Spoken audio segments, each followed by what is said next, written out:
Republican Senator Ted Cruz is picking a fight with another Sesame Street Muppet. This time it's Elmo, and it's over a video encouraging COVID vaccinations for children under the age of 5. Now Daddy has super-duper bandages just like Elmo. You were super duper today, getting your COVID vaccine, Elmo. Yeah, there was a little pinch, but it was okay. That was a public service announcement, but Senator Cruz doesn't like it. He's on Twitter picking a fight with the COVID shot for Elmo, who has been 3.5 years old since 1984. The senator claiming that the public service announcement is aggressive and provides zero evidence of the efficacy of the shot. Cruz's last feud was with Big Bird, you may recall, also over COVID vaccines, which was spoofed by SNL. And joining me now, Dr. Kavita Patel, MSNBC medical contributor and former White House policy director for President Obama. And I see you've got Elmo there with you, in case Elmo wants to respond as well. Dr. Patel, because all jokes aside, COVID cases in children account for nearly 19% of U.S. cases.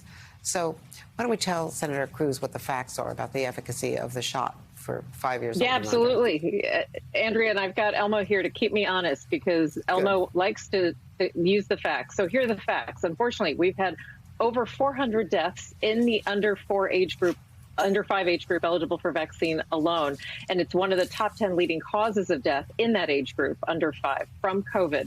And then during the first Omicron wave around the Thanksgiving, Christmas season, the rate of hospitalizations in 5 and under was higher than any other children's age group. So just to be clear, the facts do support not only a vaccine, but having your children protected no matter whether they were previously infected or not infected. That also was reinforced with the data. Even children who had an infection benefit from the vaccine because they were susceptible to getting reinfected and didn't have enough antibodies after natural infection alone. So the facts remain the same. Nothing has changed. These vaccines are safe and they are effective, Andrea. And as long as you're fact-checking now, do you mind fact-checking the Supreme Court Justice Clarence Thomas, who also wrote that the COVID vaccine is made from aborted fetuses? Yeah, and I think there's been a lot of people that have taken to social media to try to kind of break apart what he's saying. And let me just be very clear.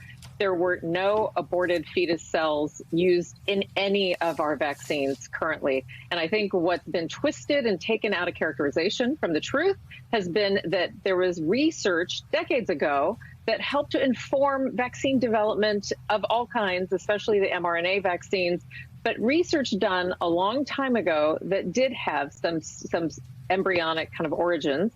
However, our current vaccines do not have any fetal cells, do not have any derivatives from fetal cells. And I think just even invoking that, Andrea, unfortunately, it's just created so much myth and chaos that it will unintentionally undermine not just COVID vaccines, but we're seeing an undermining of all the other vaccines, which previously I didn't have to really convince people to take because people have been doing it for decades. So we're starting to see an unfortunate spillover into all parts of prevention and public health. And he wasn't saying it, he was writing and quoting it in an opinion, though. So he's just picking up an internet meme. So no, that was my error, but... that's correct. His words carry such weight, and I think that's the point, that when you have a platform like yours or mine, our words carry weight and no more than the highest court in the country, and that's something we need to just make sure we keep the facts straight. Elmo agrees. You agree, I agree, and all my colleagues do across the country. Well, as the mother, I think, of a 3- and 5-year-old, you know Elmo. You know I do know Elmo. That's right.